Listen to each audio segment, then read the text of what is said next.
Hello everyone! Welcome back to our channel. I'm Haven. And I'm Eileen. Alam nyo, I'm sure some people would say, why would you spend your retirement money on renovations? Honestly, that's the same question that we've been asking ourselves. Pero after going back and forth, we finally did it. And today we'll show you if it was actually worth it, right? Or if we made a big mistake. Yep.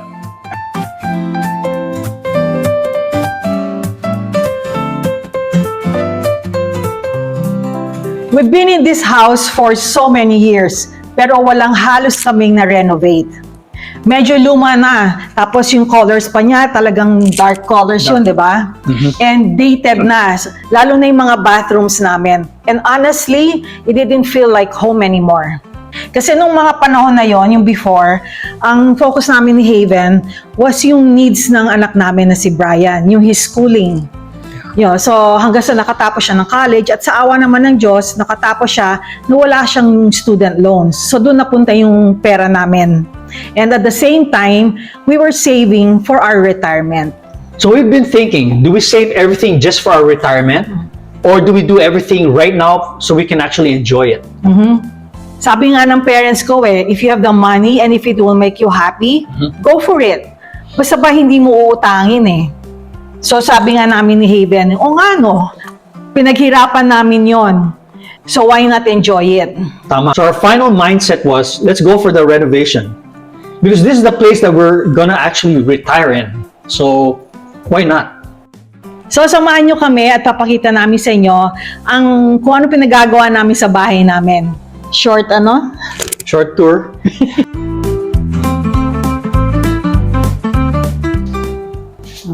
So anyway, welcome to our home. Ito yung sala namin.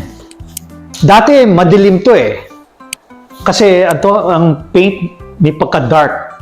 Ngayon, ang ginawa namin is we painted it white para mas maaliwalas. At saka ang advantage ng bahay namin is vaulted kasi ang ceiling. So it makes it look a little larger and brighter. Tsaka nag-install kami ng recessed lights kasi dati walang ilaw yung ceiling namin.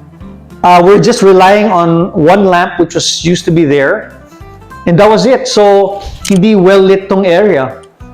Tsaka, you might if you look at it, di pa ka maliit nga. But, dati, kasya nga 40 people. Yung mga iba nandito. At yung mga iba nasa west wing namin. Nasa labas, nasa backyard. So, what you see right now, ito, east wing to. West wing nasa backyard. So, nag-overflow nga mga tao, but we had like a good crowd here. Oo, pinagkakasya. Yeah. So, bale, itong bench na ito, dagdag lang to. Dati meron na kami isang lamp dito. Gustong-gusto ni Eileen to. So, binili namin to sa IKEA lang yan. Actually, shelf yan Oo, yun. Tapos ginawa namin bench. Tsaka ito kama ni Princess. Ito, kama niya dito sa baba. Yeah. So ito kasi yung bench na yan, parang pantago lahat ng mga clutter, no? Yeah. Yan. Para hindi magulo.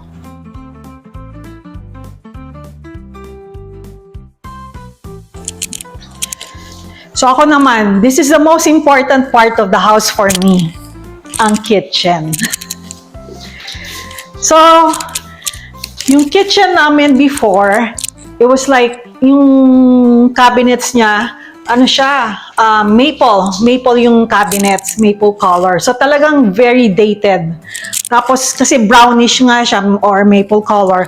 Medyo maliit. Actually, maliit naman talaga yung kitchen namin Kaya pinili namin yung white cabinets, actually two-tone, white and gray, para lang maiba. And then, since dito na kami until we retire and we chose yung mga talagang classic lang, katulad tong Subway. Di ba ang Subway naman talagang very classic yun, di ba, Haven? So, itong Subway tiles na to, hindi namin kinuha yung regular na Subway tiles. Pero we got the beveled, yung parang inverted siya, para kahit na Subway, pero medyo naiiba, no?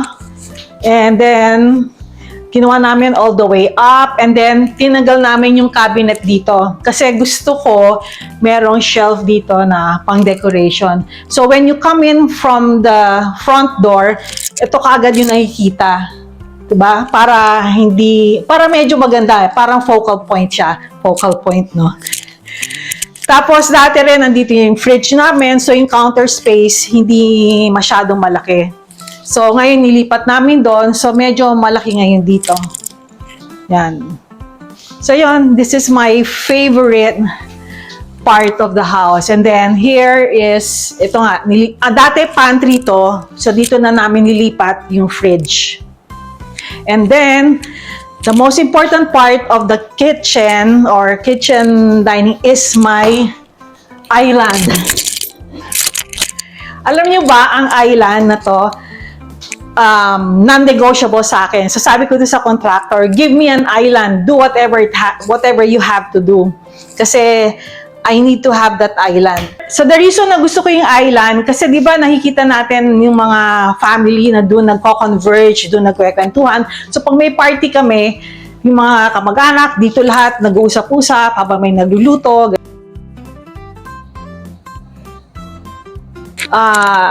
Kasi ayaw namin ni Haven ng yung vertical blinds. So we got this sliding door na nasa loob yung blinds. So, ano siya? Yan. So, nasa loob, in between the two glasses. Yan. And then, yung mirror, that mirror makes it a little bigger. Di ba ang mirror nakakalaki? Hindi to regular island eh. Parang pinilit na island. And then, yung dining table na yon parang overflow yun. Pag hindi kasya dito, at least may nakakakain doon. Tapos isa pa yung gusto ko, yung merong ilaw sa ilalim. Ang babaw, no? So lahat yan talagang pinag-isipan namin ni Haven na kung ano yung gusto talaga namin. Anyway, I need to share with you this. Ang papa ko, when he was still alive, when he retired here in the United States, his hobby was actually to do a lot of painting. And ang hilig niya talagang mag-paint, so he actually painted that large painting right there. Do you see it? It's called Wild Beauty. Yan ang title niya. So anyway, that's one of his many paintings. And mahilig rin siya sa mga local Filipino settings. Katulad nito. Tingnan niya, no? That's another one. May mga kalabaw niyan, mga farmers. So ito naman ang guest bathroom namin on the first floor. Can you believe it? More than 20 years? Naka-linoleum flooring pa kami dito. And the walls were painted yellow. Sobrang dated talaga. Now with fresh paint, updated fixtures, and better lighting, the whole space feels brighter and even looks bigger. We also planned ahead. Since one day, when we're older, we'll be moving to the guest bedroom downstairs instead of the master upstairs. Kaya nga, this bathroom isn't just a makeover. It's part of making our home future ready while still warm and inviting. So, check naman natin itong bathroom dito sa taas. This is Brian's bathroom. Dati may bathtub pa dito, pero since no one really uses it, we decided na to change it to a standing shower na lang. With fresh paint, updated fixtures, and an inset for toiletries, it feels cleaner and less cluttered. And like all our bathrooms, nag-add kami ng recessed lights. Now, it's brighter, more modern, and feels a lot bigger. So check naman natin itong master bathroom. Siyempre, hindi ito papahuli. This one got a full upgrade also. So ngayon, tiles na siya at hindi na linoleum. Can you imagine? 20 years naka-linoleum itong banyo na to. We added updated fixtures and much better lighting, kaya it feels brighter and more relaxing. It has also an inset para hindi cluttered in toiletries. So yung inset na to talaga favorite ko to among the 3 bathrooms.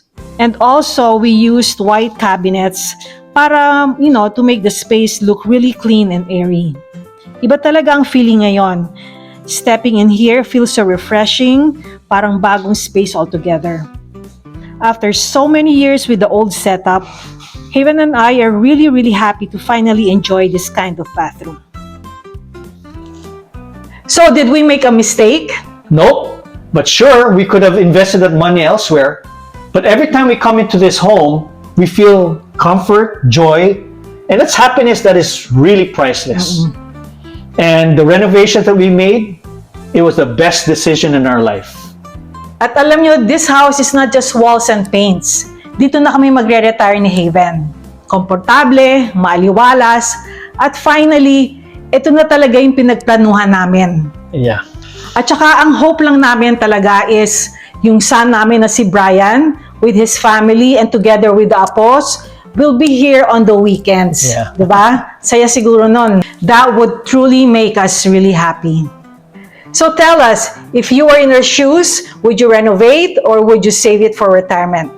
Share nyo naman sa comment section below. Anyway, thanks for watching this video which showed our renovation journey. So kung nagustuhan nyo, please give us a thumbs up. And if you're new to our channel, Please like and subscribe and hit the notification bell. so thank you sa panonood ulit and we'll see you in our next vlog. Bye!